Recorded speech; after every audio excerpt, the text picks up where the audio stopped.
Imagine walking into the biggest library on Earth. Shelves stretch farther than you can see. Every book, article, recipe, diary, and blog is there. You ask a question, and instead of flipping through dusty pages, it talks back, instantly, in clear sentences.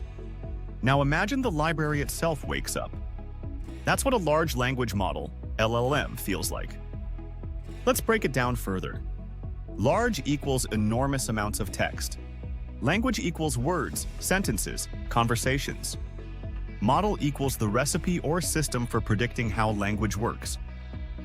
In plain English, an LLM is a giant machine that predicts the next word in a sentence.